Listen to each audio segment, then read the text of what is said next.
The FUFA Big League returns today on card, and of course you also do have what is called the Regional League fixtures that are ongoing. You have the Star Times Uganda Premier League ongoing, the English Premier League returns. You also do have what is called the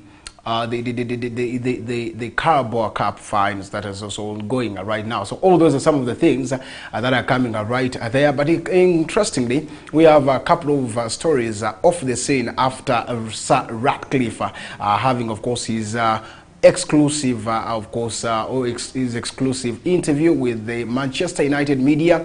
He said a lot, and Eric Ten Hag is also in a very big blow after Erasmus Højlund is being, of course, injured for 2 to 3 weeks. All those are some of the top stories that we shall be discussing right here on that is West Nile Television. Owen Ezaga is my name, and I have Susie Benson that we shall be, of course, rolling it for up to 3 p.m. and see what exactly comes out right there. Good afternoon, Susie. Good afternoon, Owen, and good afternoon, viewer. We are here, Saturday edition of Whistle Time 2 to 3, and of course it's already 2, and we shall be here up to 3. A lot coming up.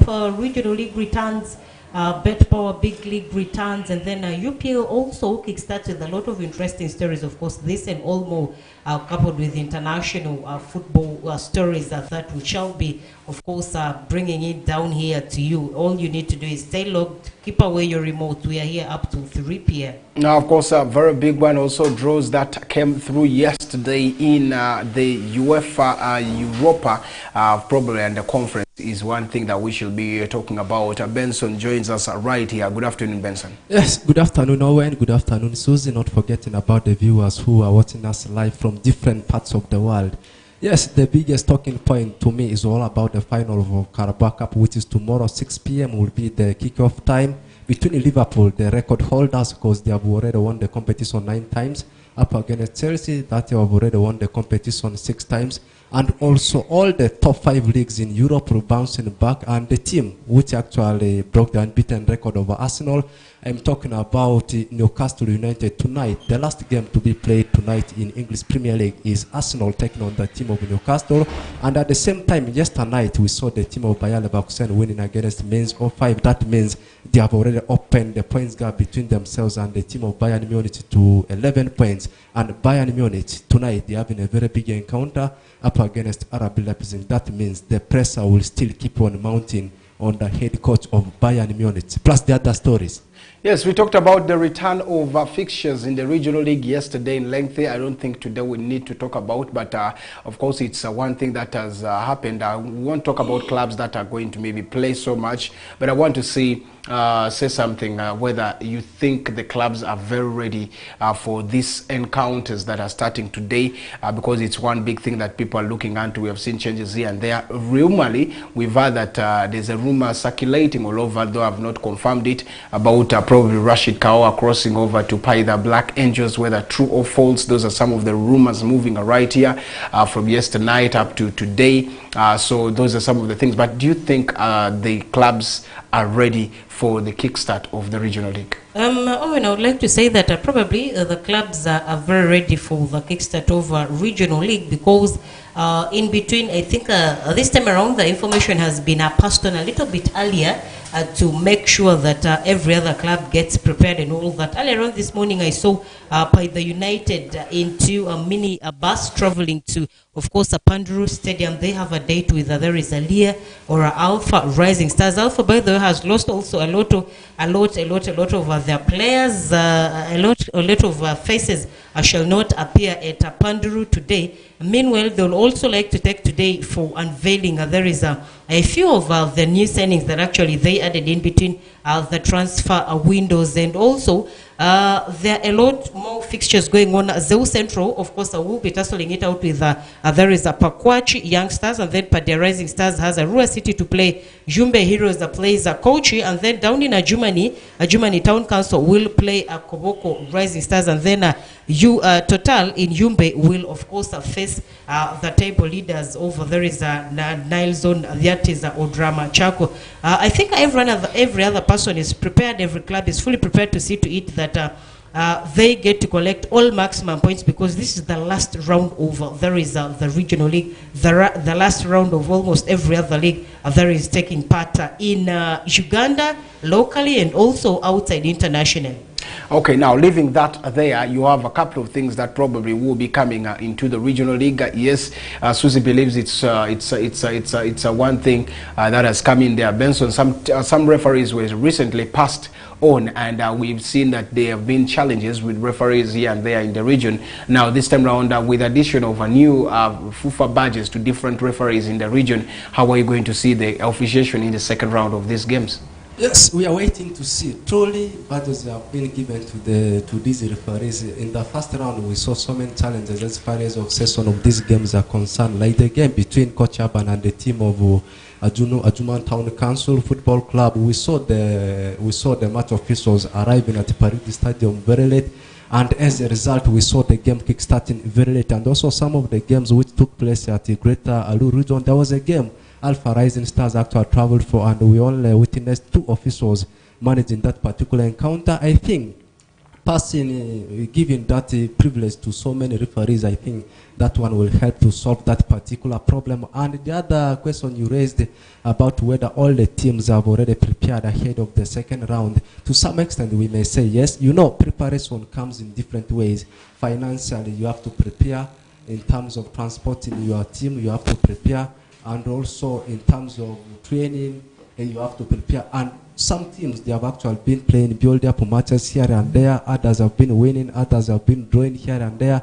We are waiting to see the teams that are prepared. And the good thing is, in the first round, we never witnessed a team failing to honor a fixture. I think all the teams were able to honor the fixtures. And one thing I want to appreciate the region of West Nile, the FEB of West Nile region as far as football is concerned, and FUFA at large this season, starting from the top tier of Ugandan football up to the lower divisions. Once they have set a date, we have seen it not being postponed. It starts at that particular day, whereas at that particular date, I think our football in terms of arrangements, schedules, I think is taking a different step. Okay, that's one big thing that you could be talking about right there into the football schedules. Yes, a lot of things that probably could be pushing teams from here to there. But all in all, I believe it's a good move for teams to continue. Players are going to be active. Different people are going to be active because this is also a source of revenue for very many people. It's like unemployment to different stakeholders right there. Now, let's leave that there and look at the rugby world where, of course, Uganda is going to be hosting what is called the Africa Championship that is going to be right here. A very, very big one. Of course, qualifiers for the World Cup that will be coming, Susie. Now, this was confirmed by, that is the National Council of Sports, our State Minister for, that is for sports, Peter Ogwang, who said yes, the President of National Council of Sports, who said yes, it is going to be one of the biggest. And they are working on Nambole to see that the teams push rightly because of I mean they are ready to host the 2024 the 2025 and 2026 that will be coming. So Uganda, the work is still ongoing. It's still a process, but by the time this comes, Uganda expects to be ready for this. Remember, Nambole itself inside now is done under the engineers of the UPDF. Now they're looking into also outside. Remember, they said they were going to have different sports disciplines out of that is the Nambole Stadium. A very good one to say, but would that find really, according to Uganda standard, that when you, would it find you when Uganda is ready? Owen, I think for the fact that they went in to a bid for the hosting over there is the World Rugby competitions that are coming through. I think they knew the level of preparation that they needed to undertake, and that's why probably they went in for that. And for the fact that they were granted their wish, trust me, it fully pushes in. It puts in a lot of, it exerts in a lot of pressure on areas that, of course, have not been quite prepared or on areas that have not been fully built that could be ready to host some of these games, because one, by the time you're coming up to host a world record fixture or a world record competition, trust me, it's a very huge one. Just like how Uganda also won to host the AFCON that is coming in next, together with the two colleague countries. So basically, I think by the time we are reaching next year, this is just FEB of this year. So they have a whole lot of amounts to go in. So long as the good thing is that the construction is under the Defense Forces. Trust me, we've seen the Defense Forces take a month in building a very huge project and all that. So basically, the whole of Dambola Stadium and all of that is being prepared to host in the rugby took about 2 to 3 months, something that other contractors take years and ages, and the work is equally not done. So basically, one, this brings in a boost to, there is Uganda. Secondly, it brings in a boost to the Uganda Rugby Union, together with its minor branches in the different parts of Uganda. And this equally also will bring in a platform for our Ugandan rugby players to, of course, showcasing the different talents and all that. But basically, ahead of preparation, I think for the fact that they went into bid and won the contract definitely shows that by the time the dates will come up and every other person will be ready to drop in Uganda, they would already be ready for that. Okay, now a very big one. Of course, if you look at what Uganda is trying to bring, they are really trying to, every step that keeps coming, they want to be there. Every other sports discipline. Best, are we seeing Uganda becoming a sports-loving country?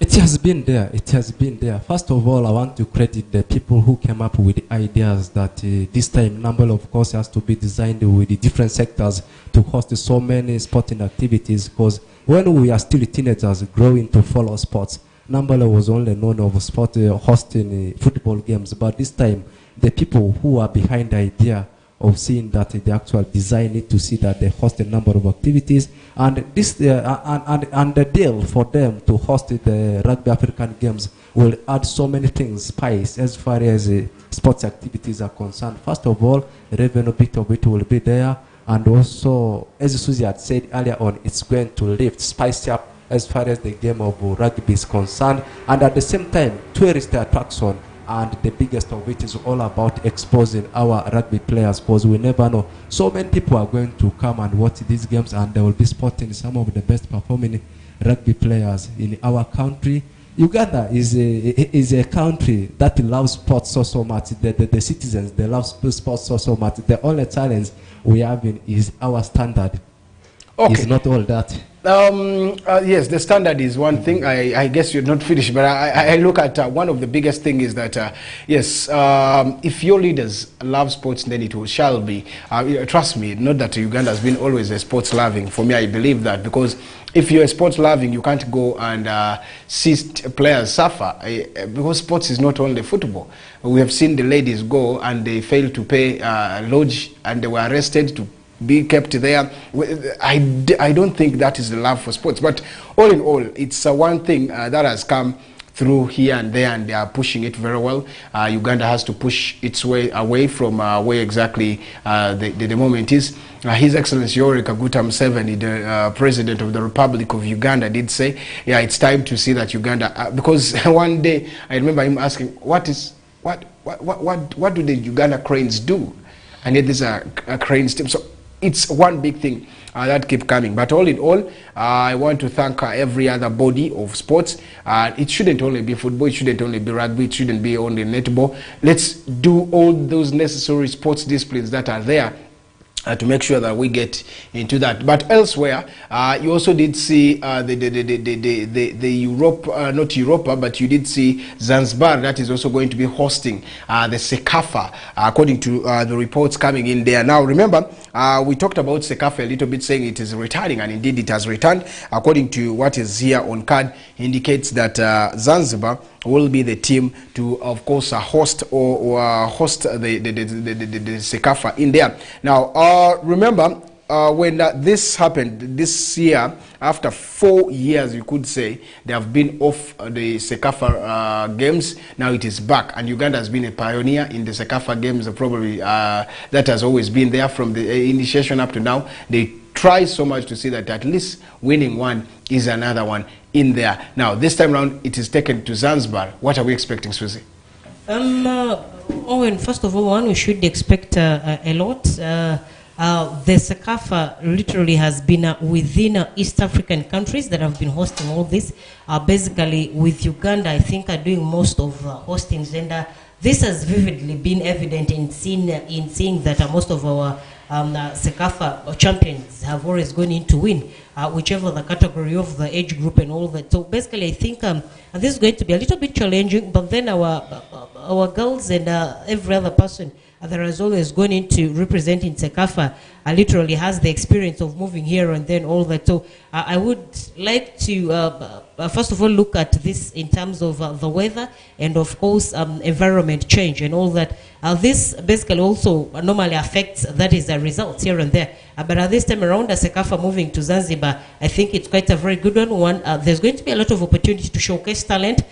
Basically, they're going to be stakeholders, or they're going to be club owners that will be out there watching grassroots talent to, of course, outsource in best players to add on onto the various clubs that are there representing all that. But crossing over to Zanzibar, it's basically going to be a very huge one to every other person that is going to take part in this.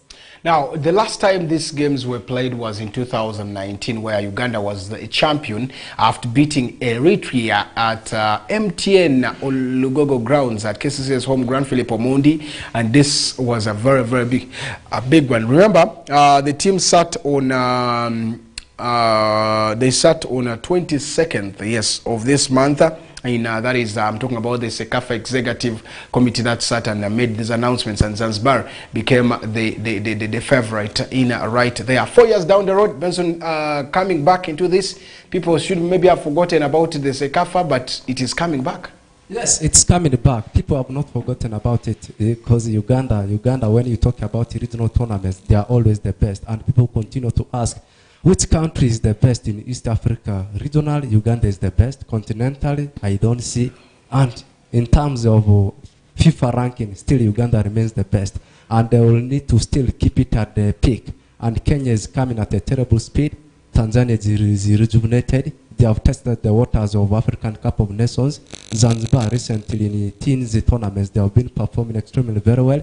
Rwanda, we cannot leave them out. Yes. In the past history, they have been dominating the tournament, but this is a new season which comes with different players. I think Uganda will still remain the best because the fear factor will be there from the other countries. Okay, now, of course, these teams, countries have been balancing, though I've not heard much about Kenya hosting here and there, but you would see that Uganda has been given chances to host very many things. We talked about the AFCON Under-17 that was hosted here. You talk about, yes, that was that. You talk about the SECAFA Zonos that was also hosted here. And then, if you remember, Tanzania was given the AFCON Under-20, and then there's the SECAFA zonal qualifiers that was also hosted. Zanzibar also now has been given chance to make sure this works out. Remember, you also did see probably this Zanzibar get also another hosting right of the CAF Africa School, the CAF Africa Schools Football Championship that is also coming right there, and there's a CAFA zonal qualifiers that will be there. I think balancing all this is one big one, but Kenya is not yet maybe the chance has not come. I think literally it's in that Kenya has maybe shown little interest in doing most of the hostings, because if you look through the previous countries that have always hosted, you get to see that the hosting is not just thrown onto them.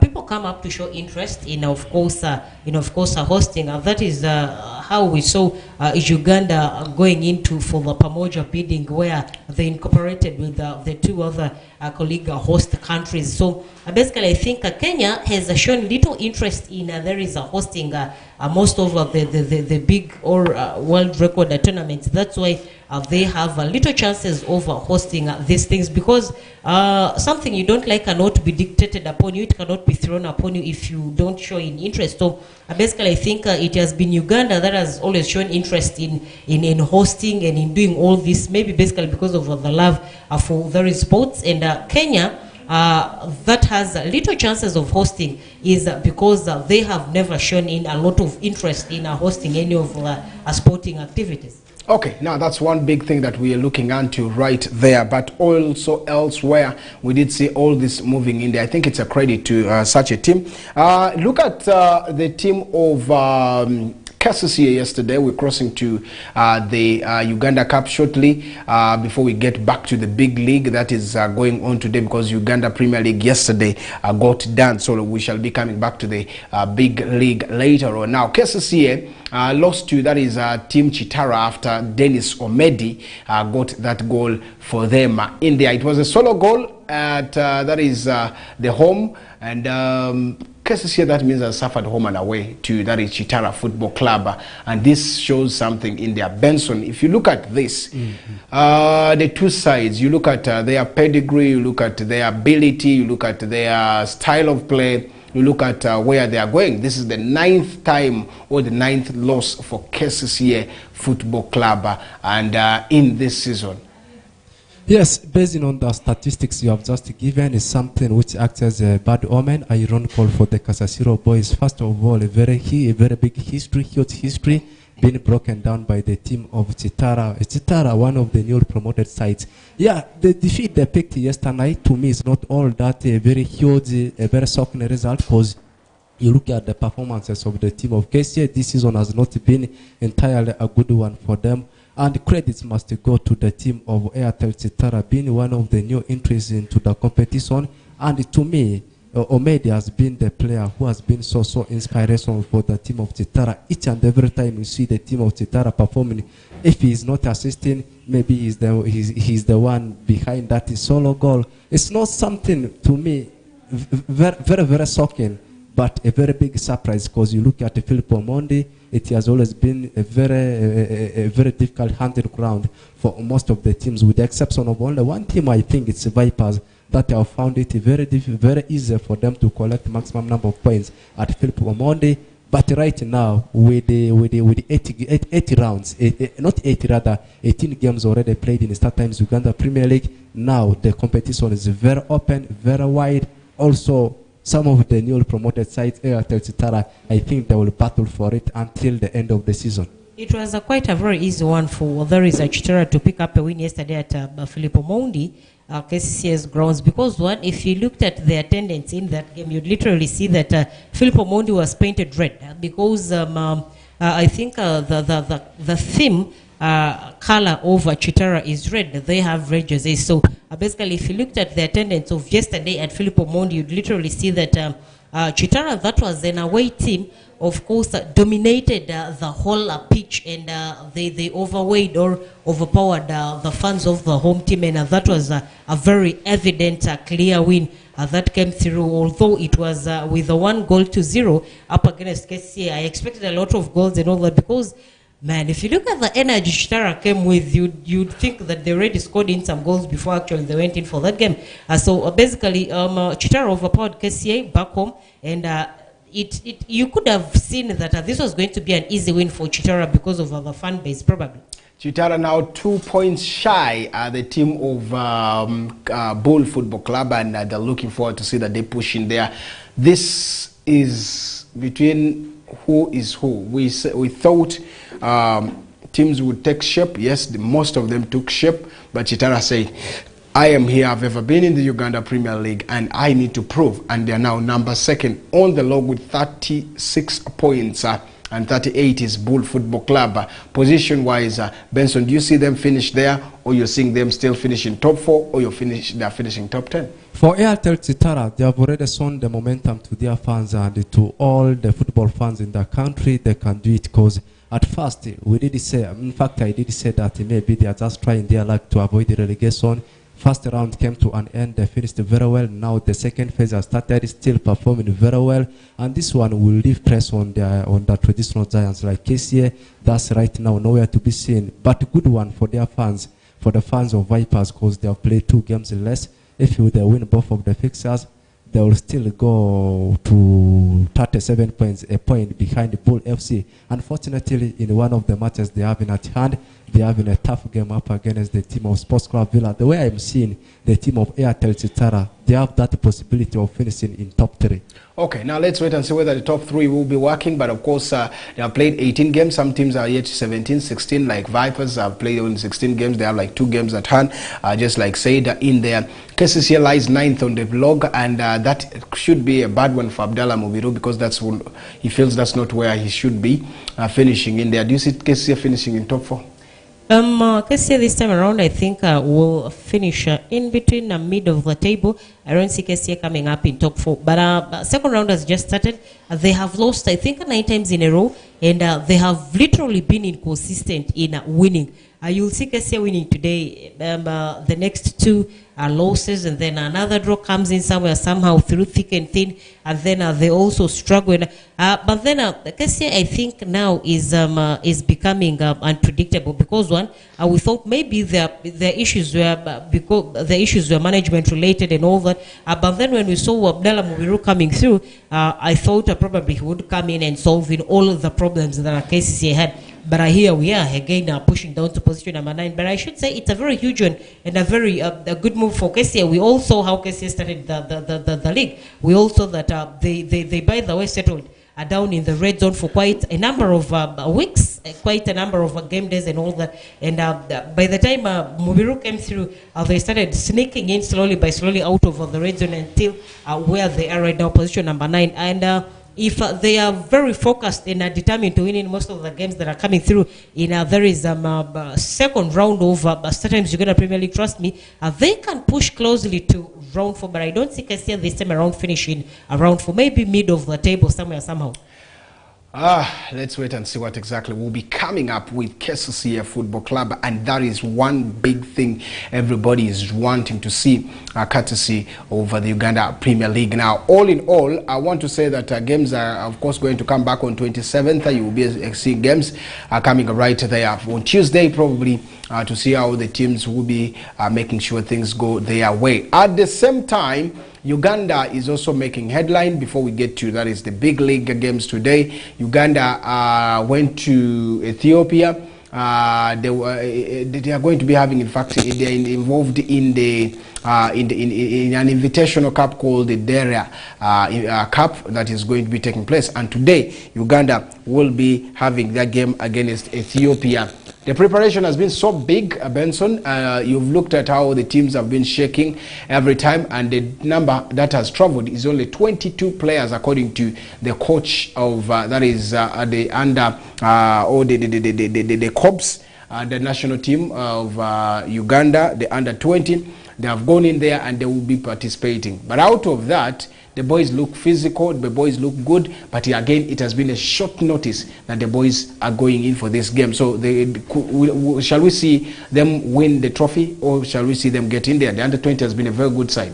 Yeah, they have the chance. They have the chance. It depends on the weight of the teams they are facing, but I know they are for preparation ahead of the biggest tournament, which is the All-African Games. Very soon it's kickstarting. We are just some 2 weeks away for it to kickstart. Because you look at the countries Uganda has been pitted against, you look at the countries like Tunisia, you look at Senegal, you look at South Sudan, you look at Nigeria. These countries, they have been performing extremely very well. I think you look at that group, it's only South Sudan and Uganda that are underdogs in that group. I think their cup is just a plus for them. If they win that one, it will motivate the whole team, not only the players. You have said only 22 players they have made the squad. I think 22 players can make for you 2 complete squads. The only thing they have to do is they win the tournament, which will act as a motivation factor, and at the same time, the biggest focus will be turned to the biggest tournament, which is all African Games. I think if they can surpass countries like Nigeria, South Sudan, Tunisia, it will be a plus for them, but I don't see them proceeding ahead. The Dera Cup still continues. Yes, it's starting today, and this is in Ethiopia, because the Ethiopia Dera is their stadium that they are trying to open, and they feel this should be a tournament to start to open it, and these are some of the things that they are going to do. But Uganda, this found Uganda in their preparation ahead of that is just like you said, the games that they are waiting for, preparation coming in for the All Africa Games, which is 2023, not 2024 by the way, because they didn't play it. I remember COVID had spoiled a lot of things, and this game is being scheduled to take place from, that is 7th to 22nd in there. This game is going to be in Accra, Ghana, where you're going to be seeing that the games involve different squad in there. Susie, now, don't you think it's a little bit risky involving that team in this game, the Invitational Cup? It's quite very risky, but the head coach, there is Cheryl Botes, has named in a 43 squad that basically will take part in the All African Games 2023 in Ghana. To kickstart. If you look at the squad, it's very rich, and basically they started in trainings a little bit earlier compared to most of the countries that will take part in all African Games, Ghana 2023. And there is a lot, by the way, there is coming on to the squad under the stewardship of Cheryl Botes. But then I think we trust her work, and we've literally seen posters coming through from her together with the girls and all that. So basically, it's quite going to be a very tensed up game with a lot of fixture congestion here and there and all that, because Uganda has a lot to take part in, starting with there is All African Games in Ghana 2023 with the 43 squad. Should I say squadmanship or squadwomanship? I don't know. That Cheryl Botes has actually summoned in there, meaning they are literally very ready to take part in these games that are starting very soon in Ghana. Just to tell you, there are two sides of the Uganda side. Of course, we have the the ladies team that is right there, headed by Botes, and that of the men's team that has also been invited, and the man by the names of Moni Biakwaso will be taking charge of the team that will right there. Captain Roger Storach has been called into the team, and he will be making sure that he makes a move after that is the Dari Cup that is ongoing right there in Ethiopia, and that is one big one. Now let's get to the FUFA Big League games that will be right there. Big League returns today, and in the FUFA Big League you have a lot of games that probably will be putting eyes on. One of them is the Calvary game with Karo Karunji. That game is at the Midigo Playgrounds. We shall be waiting to see how exactly that game will be like. Chiinda Boys will be having their first encounter against Kataka Football Club, and that game is also today. All games, remember, at 4 p.m. You have Chetume that will be taking on Chigezi at that is Nabisunga grounds. You will be waiting for that. Nachisunga, in fact. Blacks Power at Lira will be taking on Young Elephant. Probably neighbors, I should say.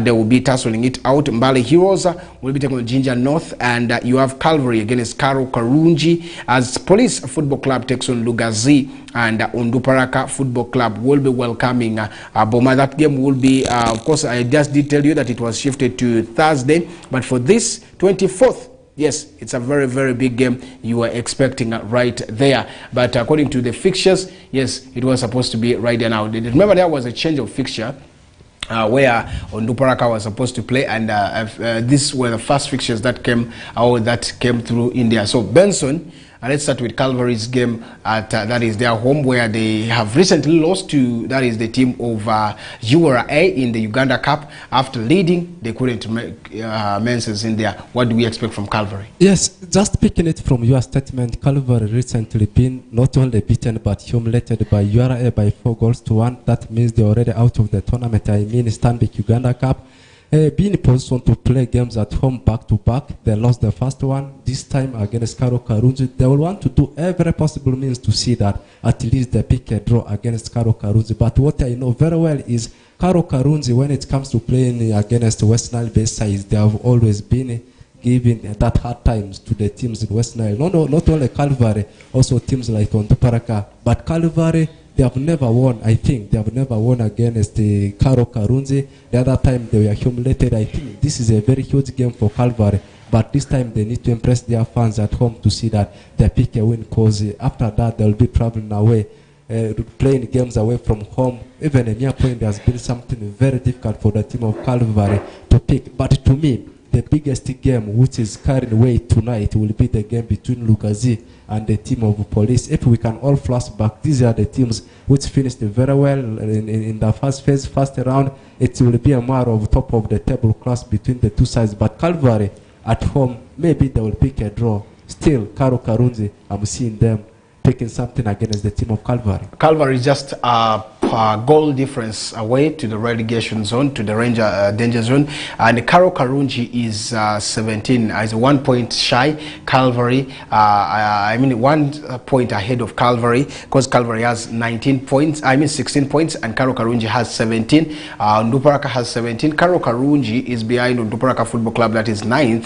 That means they are 10th, and if they win today, they go to 20 points, and if Calvary wins today, they go to 19 points, still going ahead of that is the team. So it's going to be a very tight battle that you're seeing in there, game that needs of course a lot of team to show what exactly they need to put in the performance, because this is second round. Every game matters, and Karo Karunji has been a good side, even getting some away wins right there. Calvary has been picking some away games in there, so it has not been a very good fine run for them, but all in all, the games start today right there. Which one is your game of the day, Susie, before we cross over maybe? The Northern Affairs, the Young Elephants, of course, are going to Akibwa to play. There is a Black Spur. It's going to be a very huge clash. I was jokingly telling there is the pair of the Black Spur that I thought you were brothers, so which side and all that and all that. So basically,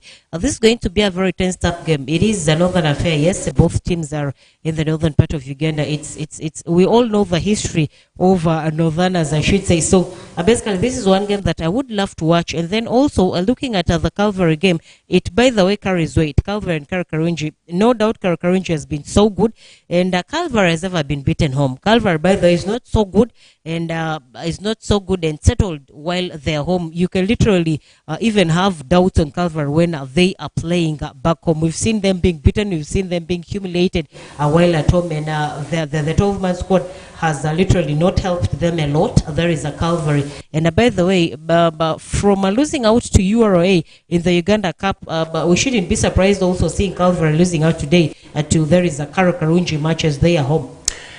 Full fixtures right just like I gave you, but of course the table standings are still indicate Police being the table toppers with 31 points, and you have 29 points over Lugazi at number 2, Bali Heroes with 27 points at number 3, and you have Boma at number 4 with 24 points, and you have of course the team of Kataka at number 5 with of course 23 points, Blacks Power at number 6 with 21 points, Chiinda Boys at number 7 with 20 points, Chigezi at number 8 with 18 points, you have Nduparaka at number 9 with 17 points, and you have a team Karo Karunji at number 10 with 17 points, as a team of Calvary at number 10 with 16 points. 11 is team in 12th is team Chetume with 16 points. 12 points, and 13th is Ginger North United. Ndeje, that also said bye-bye to, that is the FUFA Big League, had 10 points at number 14, and then of course Young Elephants with 9 points right there. So it's a very, very big one that you could be saying, but of course we're waiting for that official communication from Ndeje, though in their way they said theirs is another thrown towel to see that they won't finish the league in right there. So a bad one, and that means now that Uganda Premier League had one team that also has been demoted. Big League has Ndeje that has said how many people are going to of course promote is one thing that someone is going to be asking right there. How is it going to be balancing to make sure that it is 16 teams that is to fit for next season? Is FUFA going to say now 14 teams are going to, 4 teams are going to be promoted? Because that's also another thing that we need to find more to make sure that it runs to 16 next season, because Arua Hill was demoted. Now that is another question for another day that someone will really want to find out. We're trying to find out on that and see what exactly comes right there. Today we did see of course a couple of games. It's a Saturday and we're expecting early fixtures that will be coming in. That is the European night, but before that you also do have what is called the draws that came through for the Europa, and I don't know, Benson, is your team in Europa? Yes, I have one team from England that's in Europa. I'm talking about Brighton and Hove Albion. I am not their fan, but the way they play always impresses me a lot. They are there. Susie, do you have any team in Europa? No, I only support local football. Basically, my teams are locally in West Nile and Arua. Yep. Okay, let's see what Liverpool Football Club, what Brighton has done, what teams have gotten in there. But of course, you would see that it's so challenging, so nice, as yesterday draws came through, and Europa last 16 did see Sparta Braga against Liverpool, and Marseille will be taking on Villarreal. Roma will be taking on Brighton Hove Albion. Benfica takes on Rangers, and Freiburg will be welcoming West Ham as Sporting Lisbon against Atlanta. AC Milan takes on Slavia Braga, and then you have Karabakh taking on Bayer Leverkusen, and that's one. Liverpool, is that a sure deal for them or a walk away?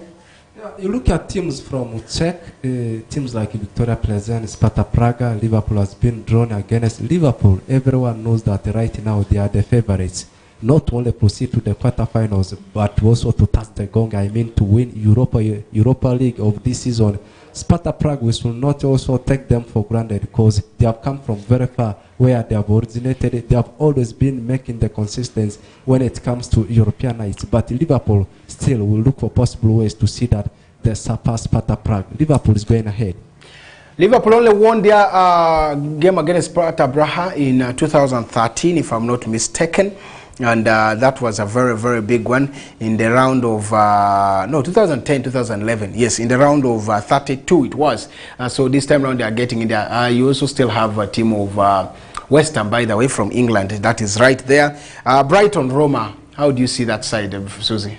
Brighton and AS Roma, it's going to be a very tough one, but Brighton literally has always been very slippery. I compare Brighton to the likes of Newcastle and the rest. When that actually play them, you don't look at them as underdogs, and this time around I see them pushing through, but through thick and thin. West Ham qualified through. That is a was it penalty? Yes, you did see.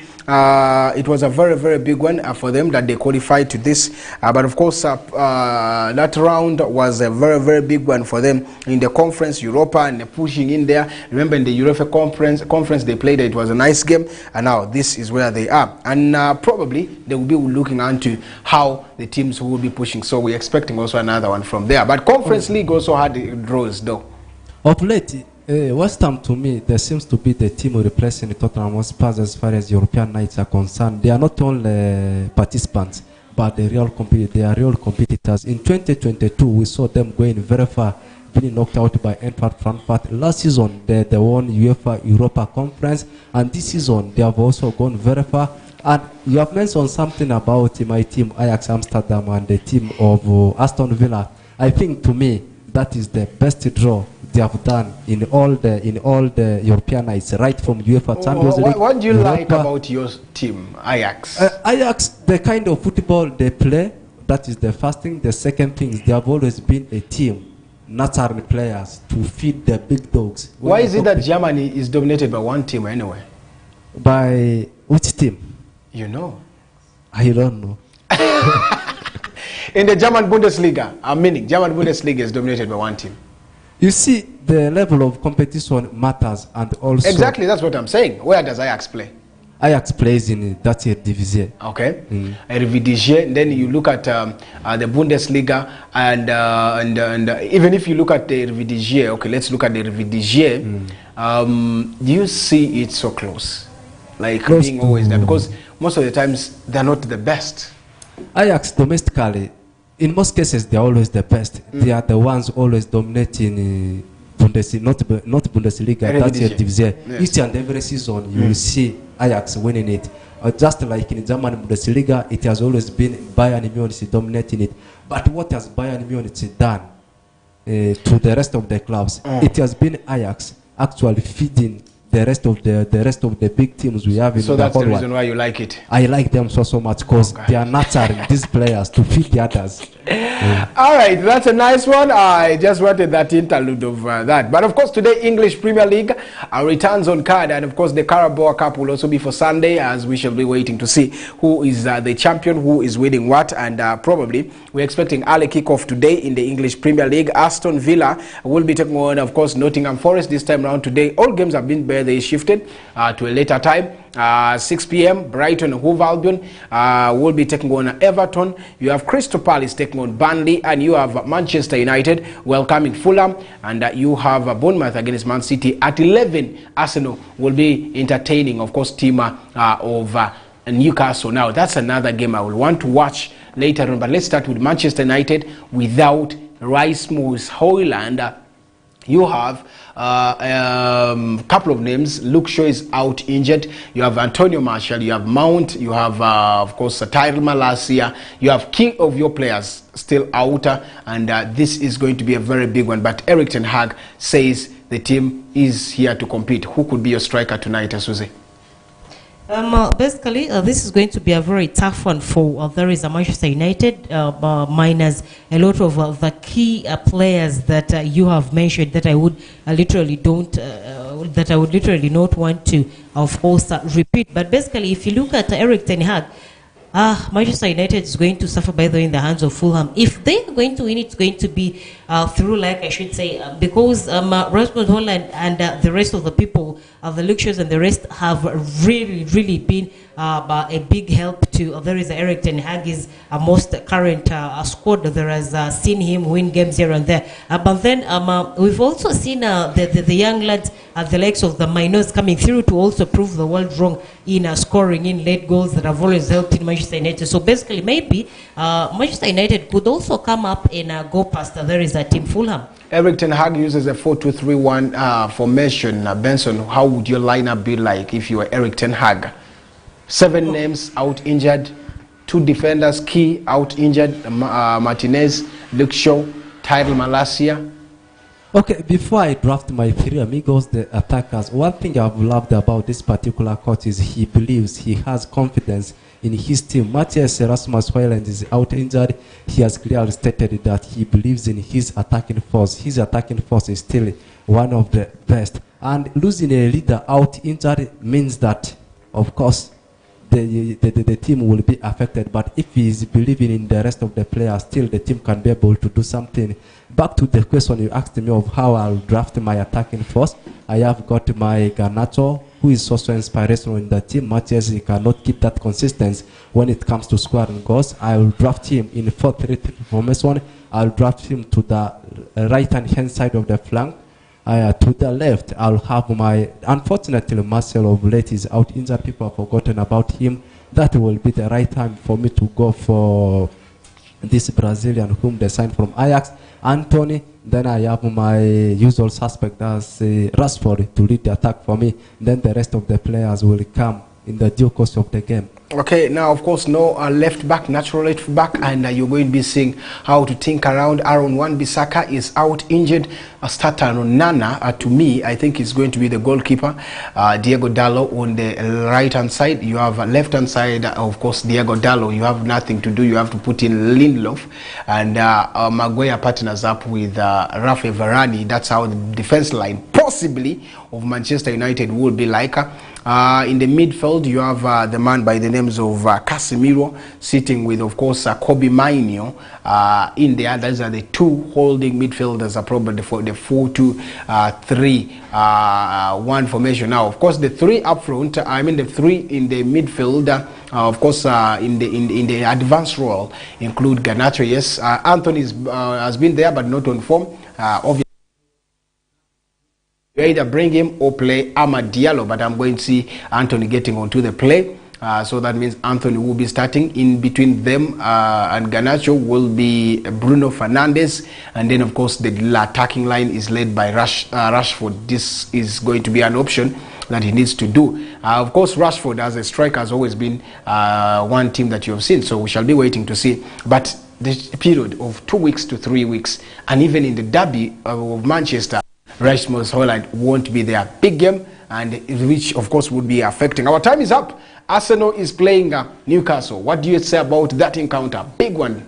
This was the team which broke the unbeaten record of Arsenal. I mean Newcastle, and Arsenal is looking forward to revenge against them, because right now the top of the table is very hot. No any other team wants to lose a game. Arsenal is winning for fun.